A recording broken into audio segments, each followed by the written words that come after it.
Muito bem-vinda, Gisele. Primeira coisa, queria agradecer muito a participação de você, tá? A sua participação conosco, a tua expertise.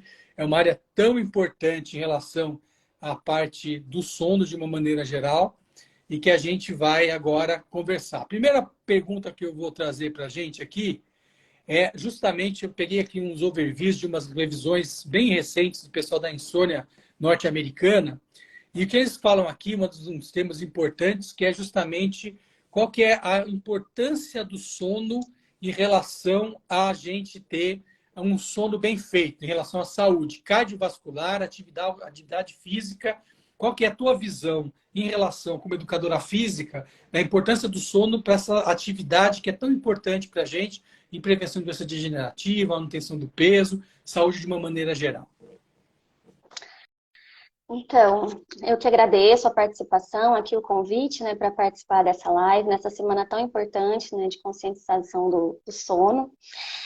O exercício, hoje os estudos mostram, né, que o exercício ele tem essa influência positiva na qualidade do sono, mas também o sono ele é muito importante para que o indivíduo, o paciente, o atleta tenha uma prática de exercício adequada no dia seguinte, né? Então, se a pessoa não dorme bem, ela também pode ter prejuízo no desempenho de exercício no dia seguinte, né? Inclusive, tem estudos que mostram, até mesmo em pacientes com insônia, que o dia que o paciente não dorme bem, tem insônia, ele tem um desempenho inferior. E também, claro, o exercício, ele contribui positivamente, né, para a qualidade do sono, tanto na prevenção da insônia, como também no tratamento complementar da insônia. Hoje os estudos mostram, né, que o exercício ele pode ser utilizado no tratamento complementar, associado à terapia cognitivo-comportamental, associado a outras terapias não farmacológicas para a insônia, com efeitos bastante importantes e significativos. Você acha que eu preciso ser, na verdade, um atleta profissional para a gente precisar de preocupar com o sono para atividade física? Ou uma pessoa normal também tem que tomar cuidado nas atividades rotineiras aí que a gente tem? Na verdade, a atividade física e prática regular de exercício físico é recomendado desde a higiene do sono. Então, nas recomendações básicas de higiene do sono, já tem a recomendação para a prática de exercício regular. Então, é muito importante, né, que todas as pessoas façam exercícios, não só para melhorar o sono, mas para melhorar tantos outros aspectos relacionados à saúde cardiovascular, mas também doenças crônicas de forma geral. Mas quando a gente olha para o sono, com certeza o exercício ele tem uma função importante. E esse olhar mais direcionado, com uma prescrição de exercício adequada, pode com certeza contribuir para uma melhor qualidade de sono da população geral e também do paciente com insônia. Deixa eu te perguntar uma coisa que eu acho que é importante. Em relação aos horários da atividade física, como é que é a recomendação que a gente tem que ter nos cuidados dos horários para você praticar as atividades físicas? Então, para insônia, o que a gente sabe é que o exercício de manhã e também à tarde, por volta de 5 até 6 horas da tarde, trazem benefícios para a qualidade do sono do paciente com insônia. Existe muita controvérsia em relação ao exercício noturno. E, recentemente, em 2021, nós publicamos um trabalho onde nós avaliamos o efeito do exercício praticado 2 horas antes de iniciar o sono, com pacientes com insônia.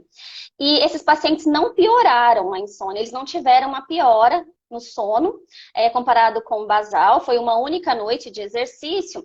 Então, nós observamos que não houve piora no sono, mas também não houve melhora.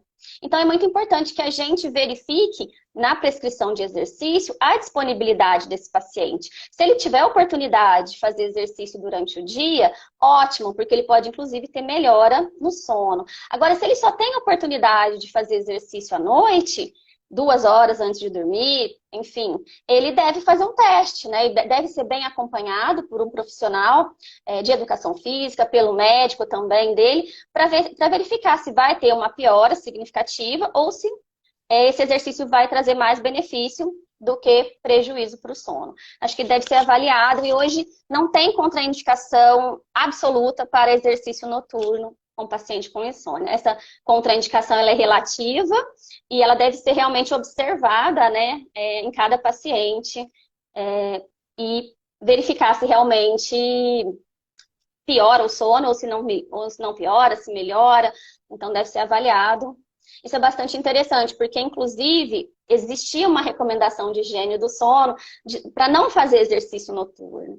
E essa recomendação ela ficou por muito tempo, inclusive para pacientes com insônia. E hoje a gente tem visto que não é bem assim, que precisa ser realmente testado individualmente. E me parece, pelos estudos, é que a maior parte dos pacientes não tem prejuízo na insônia, com piora do quadro de insônia com exercício noturno.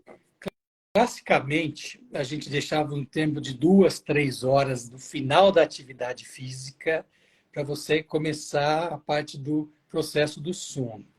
Como é que você vê isso modernamente? Como é que você acha que a gente tem que manter ainda esse cuidado do tempo de desaceleração, temperatura corpórea, frequência cardíaca? Como é que você imagina isso aí?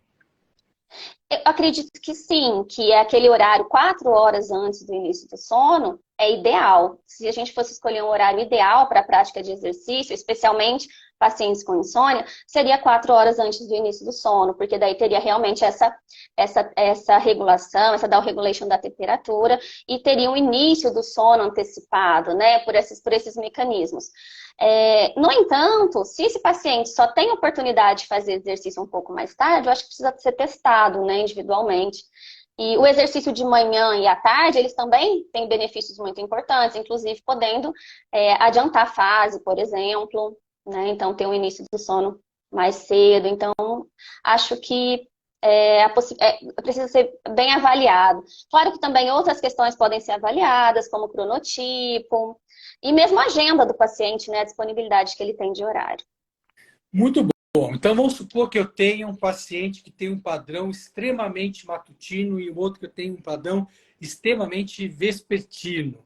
Você tem diferença no manejo desse paciente? Como é que é a tua visão em relação ao manejo dessas dificuldades? Sempre que a gente tiver a oportunidade de avaliar o cronotipo, eu acho que é muito útil, né? O profissional, quando ele vai prescrever exercício, ele deve se cercar de ferramentas úteis, né? E eu acho que o cronotipo é uma ferramenta útil. Então, claro que se esse paciente tem preferências diurnas, praticar exercício pela manhã vai ser mais fácil. Então, a adesão provavelmente vai ser maior. Da mesma forma, o vespertino, se ele tem oportunidade, né, e disponibilidade para fazer exercício mais para o final da tarde, provavelmente a adesão vai ser melhor. Então, acho que sim, precisa ser utilizado, deve, sempre na medida que a gente consegue, né, organizar essa rotina do nosso aluno, do nosso paciente, é sempre muito útil. Eu acho que essa informação é muito importante, né? Obviamente que a população intermediária, que é a maioria de nós, ela acaba tendo um benefício da atividade mais de manhã ou mais de tarde, dependendo da disponibilidade que a gente tem de horário. Afinal de contas, a vida, ela leva a gente a situações, às vezes, difíceis de ter um horário tão regular ou tão específico. Mas em casos extremos, acaba sendo uma coisa importante a gente avaliar o perfil mínimo, né, de horário de dormir, de acordar, para a gente caracterizar. Normalmente o paciente faz atividade mais à noite, a gente sabe por causa dos horários, da vida, não sei se essa é a prática, é verdade isso. Como é que é a tua percepção como personal, por exemplo, em questão da gente caracterizar a parte de, vamos dizer assim, uso do horário em questão, qual a preferência que você tem na prática? Eu acho que, de forma geral, o horário bem pela manhã, antes do início do trabalho, e no final da tarde, geralmente são os horários de preferência da maior parte da população. Mas também tem pessoas que optam por fazer exercício no horário do almoço, por exemplo, né? E aquelas outras que têm mais tempo disponíveis acabam procurando o horário de preferência, né? Que se sentem melhor.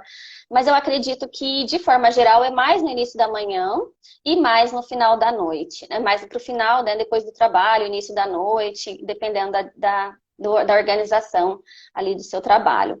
Mas é interessante que o exercício, inclusive nesse sentido, o exercício pode ajudar, né, nessa sincronização. Ele pode, o paciente, quando ele faz exercício pela manhã ou mesmo à noite, ele acaba tendo menos tempo disponível para ficar ali na cama, no local de sono, assistindo televisão. Então, reduzindo esse tempo, inclusive, ajuda, facilita, né, o início do sono. Se a gente for pensar lá na terapia cognitivo-comportamental, que tem esse objetivo, né, de reduzir esse tempo na cama, de deixar essa cama específica para o sono. Então, até aí o exercício pode contribuir também, retirando, né, esse paciente de casa e ele estando, né, com uma oportunidade de mais atividade, menos repouso. Entendi. Deixa eu te falar um pouquinho só, Gisele. Eu estou aqui com dificuldade da Laura entrar. Eu vou rapidamente encerrar a sessão e vou começar novamente para ela conseguir Tá participar. bom. Perguntas super interessantes que vão unir as duas coisas, tá bom? A gente volta já, gente. Vamos para essa parte técnica aqui. Vou desligar e vou começar de novo já, tá ok? 2 Tá bom. segundos. Acho que agora ela vai conseguir entrar. Boa. Laura! Epa! Olá! Galera! Pode levantar a bandeira e apitar que ela está na área. Tudo Muito bem, bom. pessoal? Boa Prazer em noite. vê-la, prazer em vê-la. Muito bom. Ô, Prazer é Laura, todo meu. bem-vinda. Desculpa aí, viu? Estava aqui com a Gisele, estava conversando com ela.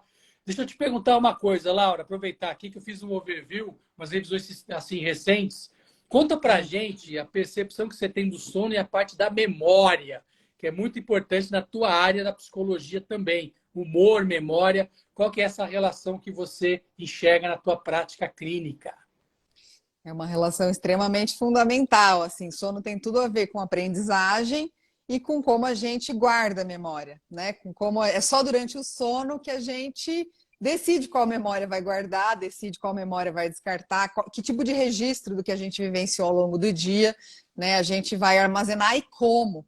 Então, acho que esse é um ponto bastante fundamental, assim, da relação do sono com memória. A gente sabe que as queixas de memória começam a acontecer em fases da vida que a gente começa a ter um declínio, uma perda do sono. Por exemplo, no caso das mulheres, associado à menopausa, bastante importante, e entre idosos é comum, né? Mas mesmo em jovens adultos, a gente já vê que a privação contínua de sono está associada à queixa de memória muito importante.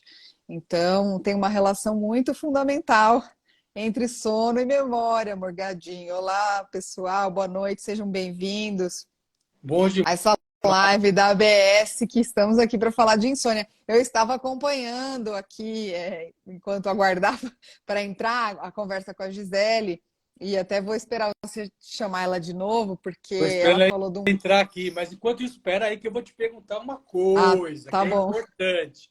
Quanto que a melhora do sono interfere nos distúrbios do humor? Então, tem aquele paciente, aquela paciente que é deprimida, que é ansiosa.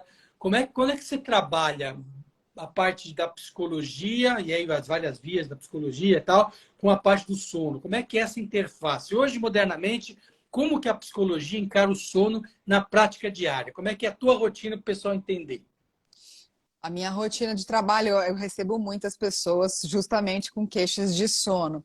E tem muitas queixas de sono que estão associadas com doenças metabólicas e doenças crônicas, condições médicas importantes que às vezes são imperceptíveis, a própria apneia do sono, né? Como um distúrbio do sono.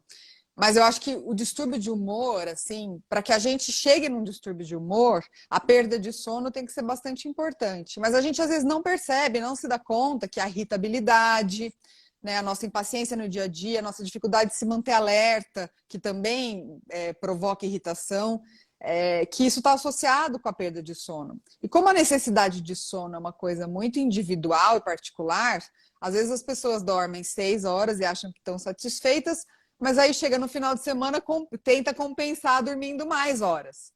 Essa diferença entre a quantidade de sono que a gente dorme durante os dias de trabalho e os dias de descanso é bastante importante para sugerir para a gente se a gente está dormindo tanto que a gente precisa. Então, às vezes, dormir 30 minutos a menos do que o necessário para um corpo já causa consequências e já causa alterações de humor importante, né? Uma capacidade da gente gerir o próprio humor, é o que a gente perde. Eu sempre cito um estudo, Morgadinho, do Matthew Walker. Matthew Walker é aquele cara que escreveu o livro Por que Dormimos, que tem TED Talks dele.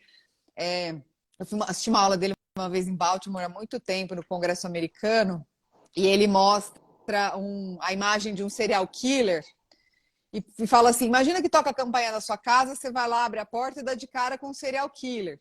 Que cadeia de emoções que vai desencadear isso? No mínimo, você vai sentir medo. Né? Agora apaga essa imagem, imagina que toca a campainha da sua casa, você vai lá atender, se dá de cara com Dalai Lama. Vai desencadear uma outra série de cadeias de emoções. Bem-vinda, Gi. Vou só terminar o raciocínio. Então, Tudo bem? ele diz assim, o exemplo dele é assim, é capaz, quando você está privado de sono, sem dormir o suficiente, é capaz de você convidar o serial killer para tomar um cafezinho e mandar o Dalai Lama plantar batata. Porque a nossa capacidade nosso senso de juízo, de julgar as emoções do outro em relação a gente, as nossas próprias emoções em relação aos outros, fica comprometida. Então, a gente não está dormindo o suficiente, a gente não está gerenciando nossas memórias emocionais, gerenciando bem nossas emoções, nem as emoções dos outros em relação a gente perde essa capacidade de esse senso de juízo. Então, isso vai alterando muito o humor, né? Isso vai alterando o nosso comportamento muito no dia a dia, a forma como a gente se relaciona com as pessoas. Então, é uma coisa muito importante. Olá, Gi. Bom demais. Agora a galera toda reunida, né? Você viu que foi Sim. igual o ping-pong, né? O pica-pau. Gente, uma pergunta para as duas agora.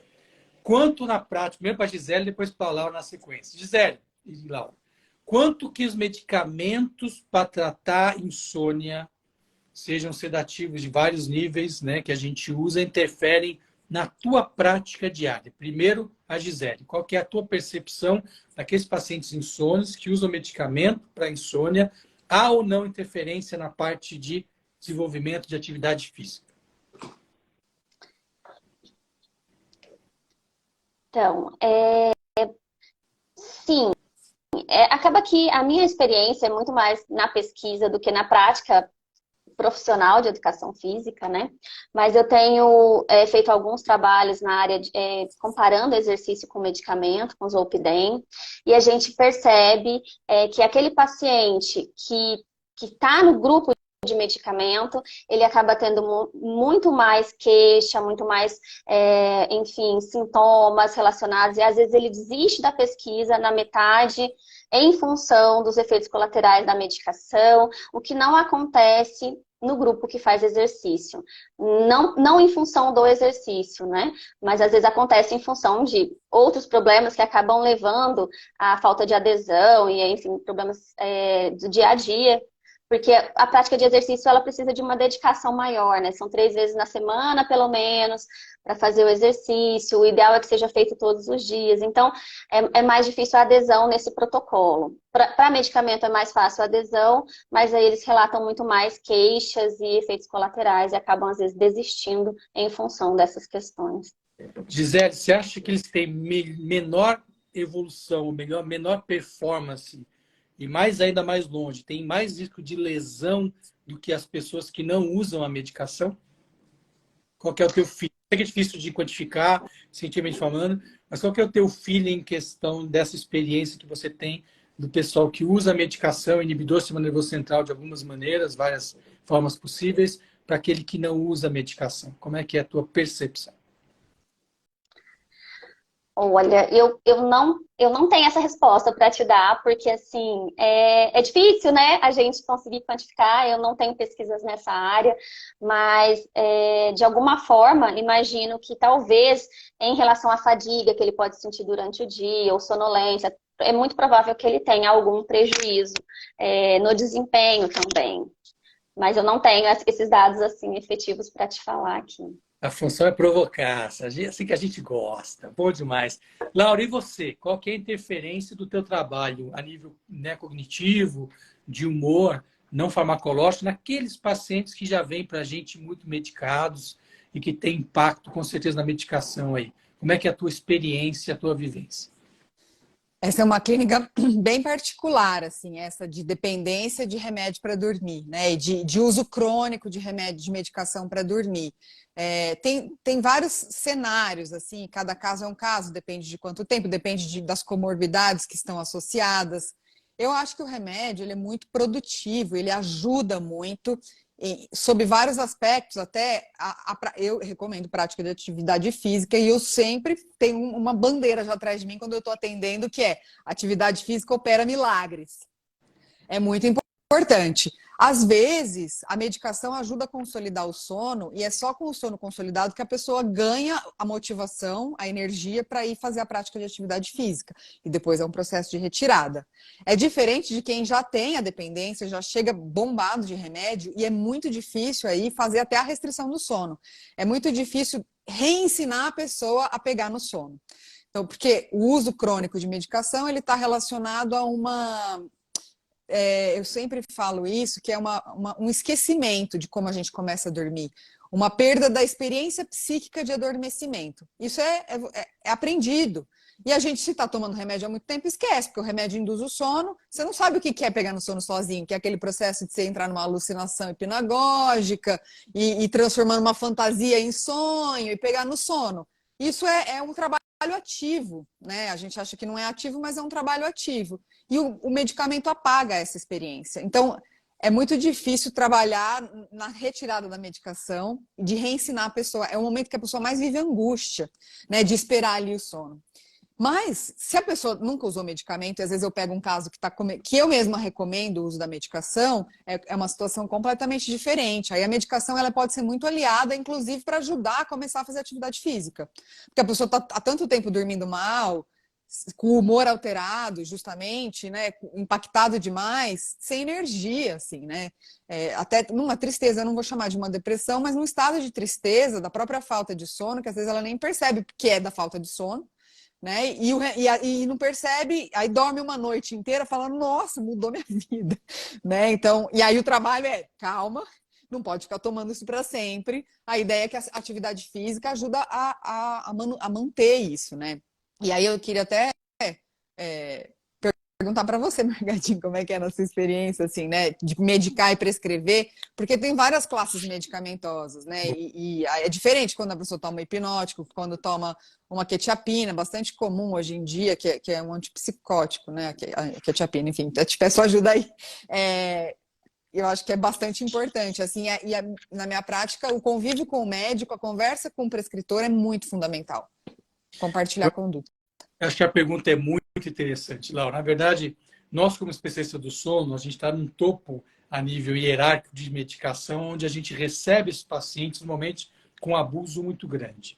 Diferente de um cardiologista que começa a tratar uma insônia, que começou uma queixa recente, um ginecologista que pega uma mulher com uma queixa de insônia quando começa para o climatério, etc.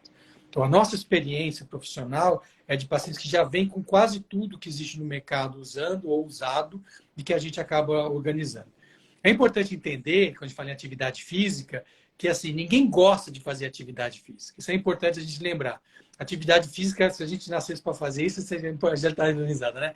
Por que é importante fazer atividade física? Apesar dela ser deletéria, entre aspas, para o organismo, o benefício que eu tenho na reparação da atividade física suplementa em muito o teu basal. Então, essa capacidade de regeneração do trauma que você fez na articulação, da musculatura, circulatória, etc., ele é muito superior àquilo que você precisaria. Então, a atividade física traz um benefício pela capacidade de renovação de todo o organismo. Então, essa é a grande vantagem. A gente sofre quando corre, a gente sofre quando faz atividade física, isso é normal, mas depois o benefício ele é enorme. E o sono em si tem uma consequência brutal.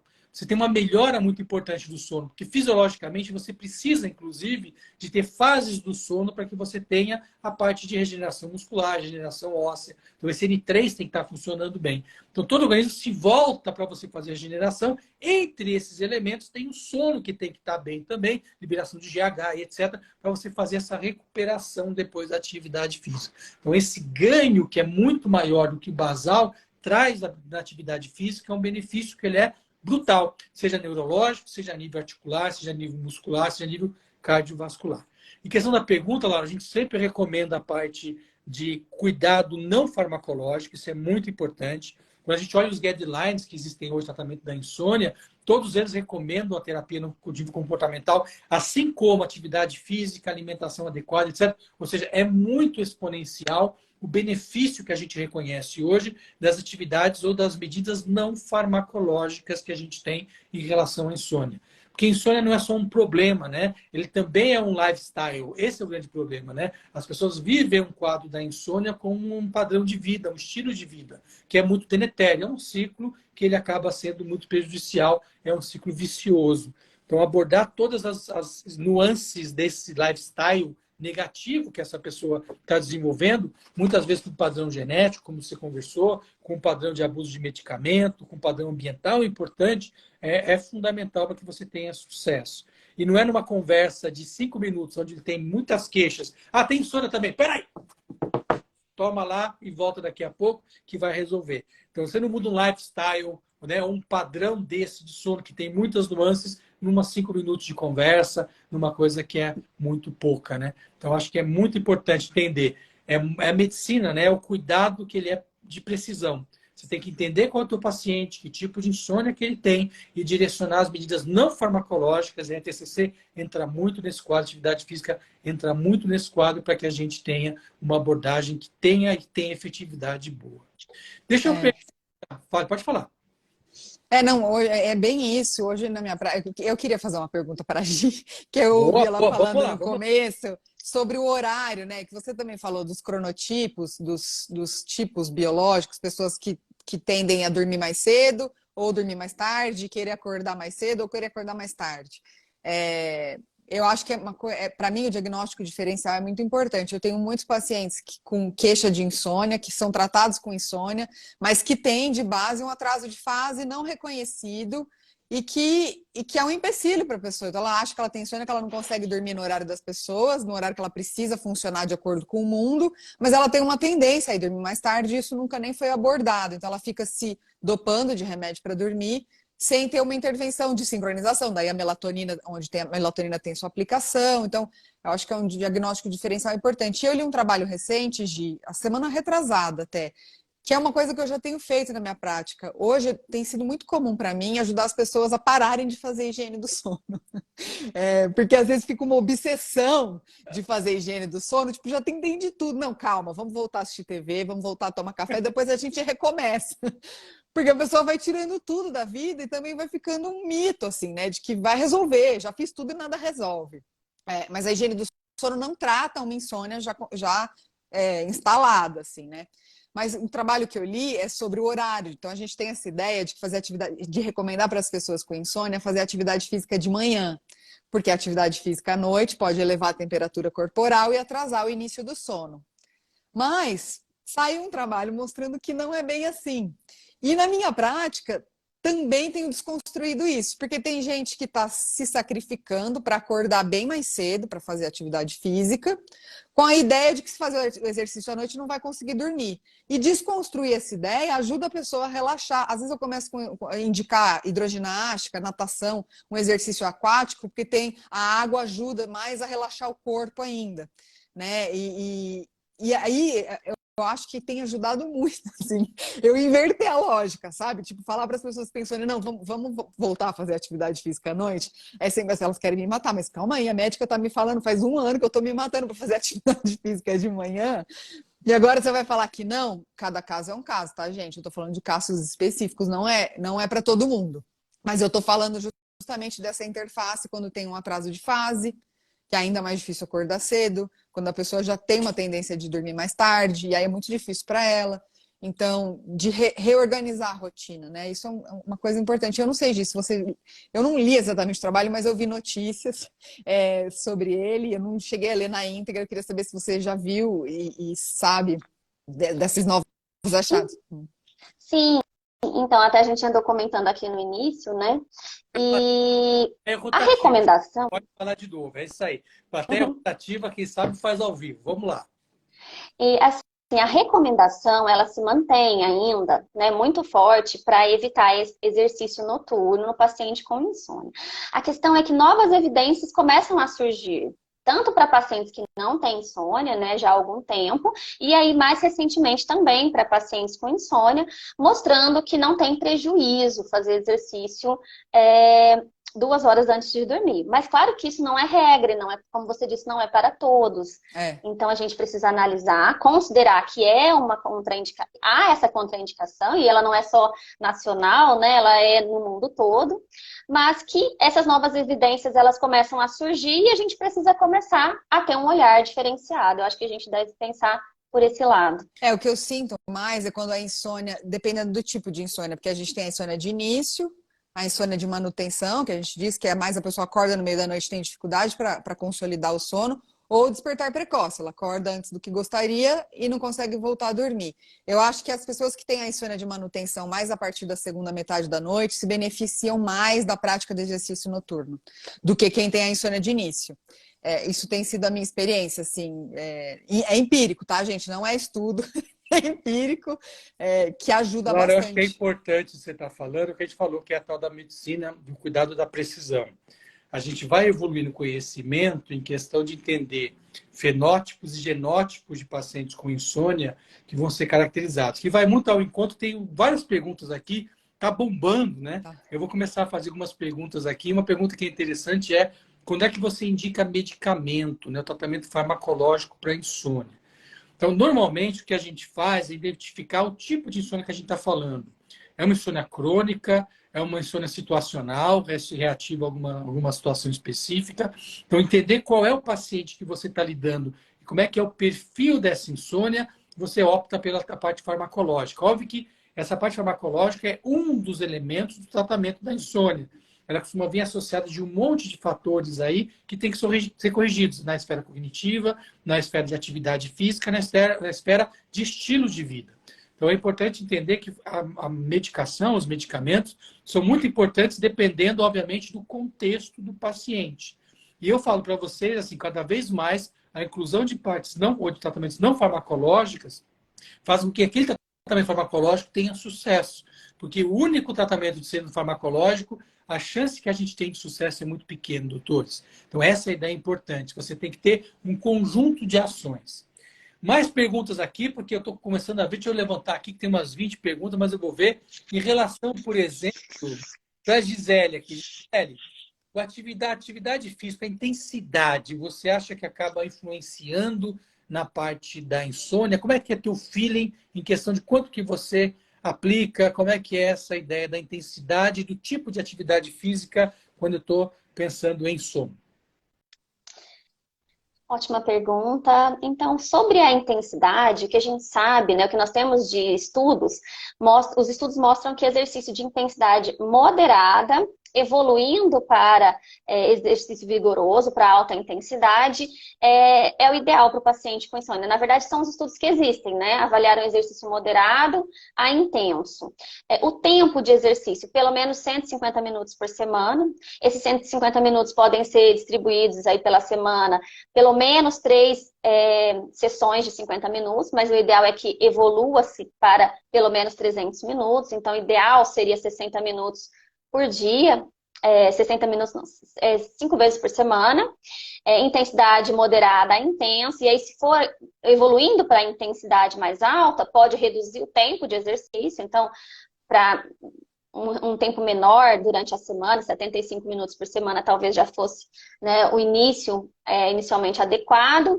E o tipo de exercício é exercício aeróbio, né, foi o primeiro tipo de exercício estabelecido para tratamento da insônia, e que é a caminhada. E depois nós estudamos musculação e tem alguns trabalhos já com evidência para musculação, que é o exercício resistido, também intensidade moderada.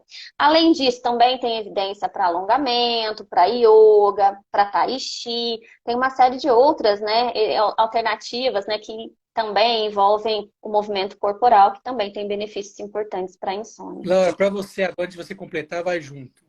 Meditação, mindfulness, como é que é a tua experiência nessa parte aí em relação à insônia?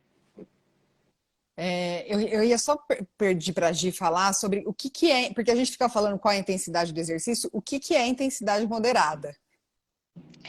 Boa.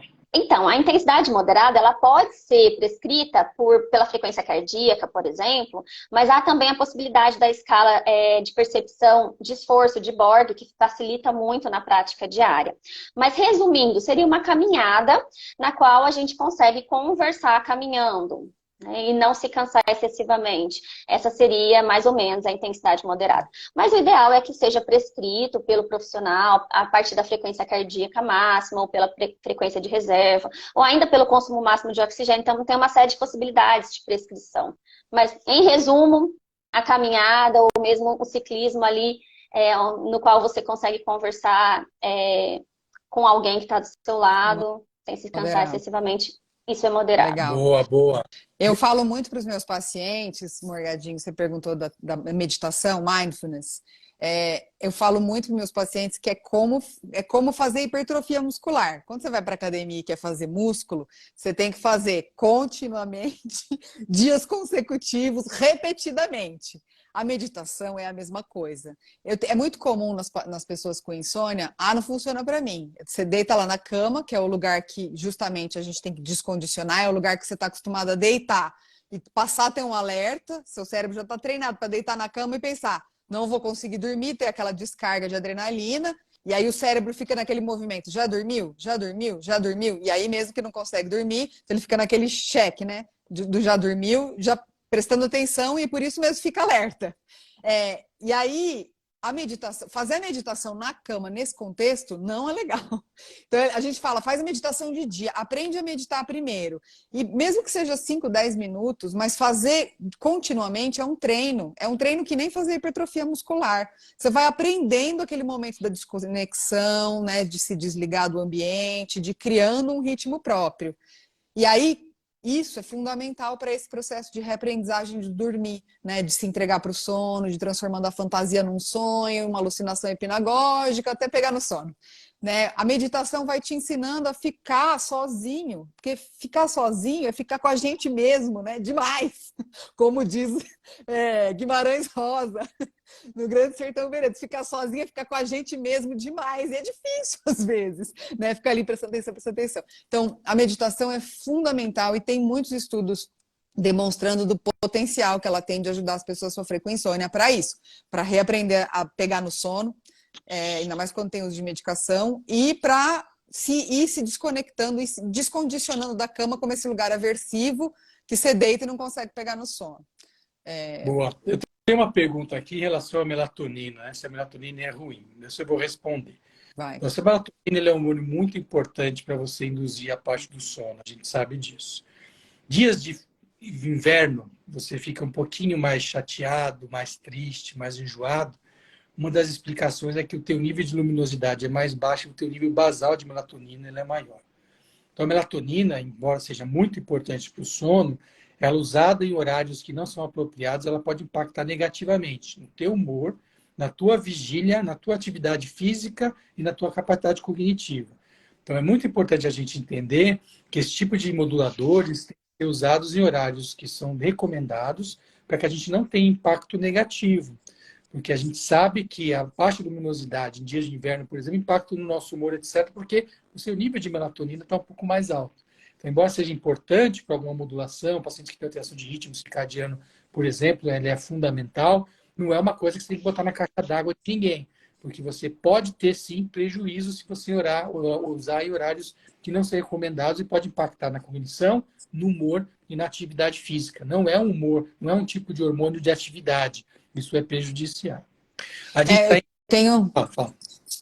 Não, só complementar, eu recebo muitas pessoas que tomam 10 miligramas, 5 miligramas de melatonina. É muita coisa. A melatonina, na minha experiência, tem me ajudado muito a ensinar, ajudar as pessoas a reaprenderem a dormir. Porque ela ajuda a dar o bonde do sono, eu falo. Você toma melatonina, espera ela fazer o efeito e vai aprendendo, vou ensinando a perceber o efeito da melatonina. Mas a menor dose é a melhor, né? Aí para retirada da medicação, do zolpidem. Então a melatonina cria uma situação de conforto, de aprender a sentir a sonolência, que a pessoa que toma remédio desaprendeu, mas ela é uma indicação muito específica e é caso com caso. Eu sempre converso com o médico, peço ajuda para fazer esse discurso de ensinar isso, porque é uma aplicação bem específica, assim, eu não sei... e aí a menor dose, né, Morgadinho? É muito recomendado no nível de alteração de ritmo circadiano. A gente sabe uma dose muito menor e 2 a 3 horas antes de dormir, né? A ação indutora do sono é pequena e quem é profissional na insônia tem muito pouco benefício. Infelizmente está acabando a live. Eu preciso então de pelo menos um minutinho de cada uma de vocês dizendo o que eu faço, por exemplo, Gisele. O que eu posso fazer na atividade física para os nossos pacientes melhorarem do quadro de insônia? Vamos lá, conta pra gente. Eu acho que o primeiro caminho é mudar estilo de vida. Precisa incluir atividade física não planejada no dia a dia. a gente deve começar sempre por aí. Então, começar a incluir momentos de, enfim, de caminhada, parar um pouco mais longe do trabalho, usar a escada. Eu acho que aumentar o nível de atividade física é o primeiro passo. E depois, num passo subsequente, talvez tentar entrar com exercício ali complementar a terapia cognitivo-comportamental ou mesmo complementar ao tratamento medicamentoso. E aí sim a gente pode ter benefício. Mas eu acho que o primeiro passo de todos nós é aumentar o nível de atividade física diário. Eu acho que é o que a gente tem reduzido cada vez mais. Nosso corpo não foi feito para ser sedentário, decididamente, né? Nós precisamos de movimento. Então, acho que é por aí. Obrigada Boa. pela... É um prazer ter você aqui, viu, Gisele? Laura, vamos lá. Teu recado pra gente. Escute e agir. Faça atividade física. Acho que é isso, eu já falei. Atividade física opera milagres. Mas eu acho que a gente está vivendo um tempo, assim, eu vou pensar psiquicamente, né? Assim, a gente está vivendo um tempo de muitos desafios psíquicos e de muitos desafios cronobiológicos, né, para o nosso ritmo. A gente está sempre num ambiente iluminado, então tem coisas que atrapalham, mesmo que a gente queira dormir. Então, o cérebro, né, e a mente, a gente precisa de uma desconexão do mundo. E aí tem a história do celular, né, de, vou pegar a tela do celular. Não é só a luz que é importante, né, que a luz inibe a liberação da melatonina, atrasa o início do sono, a luz da tela. Mas o que você está vendo na tela também pode atrasar, porque pode te desencadear emoções, aí você vai começar a pensar naquilo, né? Mesmo que você não perceba. Então é bastante importante. Eu acho que o principal hoje da higiene do sono é a compreensão de que a gente precisa de um momento de desconexão para iniciar o sono. Eu até ouvi outro dia, aqui mesmo na ABS, uma pesquisadora falando, acho que de Curitiba, mas não sei se ela é colombiana, chilena, esqueci o nome dela, peço desculpas, mas eu achei tão interessante porque ela estava associando ao homem das cavernas, né? Há muito tempo atrás, os homens das cavernas, qual que era a diferença? Acabava a luz, eles já começavam a se preparar para dormir. Então, tinha 5 horas, né, de escurinho, de preparo para iniciar o sono. A gente hoje quer começar a dormir com 15 minutos. Trabalha até as 11h45, quer estar dormindo meia-noite, né? É muito difícil, assim, né? Então, acho que cuidar dessa rotina, do estilo de vida, como vocês estão falando, é bastante importante, assim. E aí eu acho que entender que procurar ajuda, a insônia a gente sabe que quanto antes abordada comportamentalmente, menor a chance dela se cronificar, né? E a medicação pode ajudar, mas é só um especialista, eu acho que vai conseguir avaliar isso, escolher a medicação para que não se cronifique. Enfim, acho que esse é o principal recado, assim, né? De respeitar o ritmo e tal. E também agradeço a ABS o convite, a participação junto com vocês, queridos mestres. Eu queria fortemente agradecer a participação das duas queridas, muito boa participação. Fiquei honrado pelo convite da ABS, é uma honra estar aqui. E queria dizer que a gente hoje, como a Laura falou bem, somos seres que estão evoluindo de uma maneira diferente do que era 200 anos atrás. Por milhares de anos, o ser humano tinha o Grand Drive, né, de sono, Zeitberger, que era a luminosidade natural. Então, nós não somos iguais aos nossos pais, que não somos iguais aos nossos avós, que vão ser diferentes dos nossos filhos. Aprender a viver com essa nova realidade de luminosidade, de cidade moderna, é um desafio. A insônia, como a gente conversou, é um monte de alteração desse estilo de vida que a gente está enfrentando na sociedade moderna, que traz para a gente, depende da genética, maior ou menor facilidade de lidar com isso. Durmam bem, durmam sempre, e não esqueçam de fazer atividade física e de cuidar de vocês mesmos. Gente, foi um prazer grande. Um beijo para vocês. Boa semana do sono. Boa semana do sono. Viu? Tchau, Gisele. Obrigada. Obrigado. Obrigada. Tchau, tchau.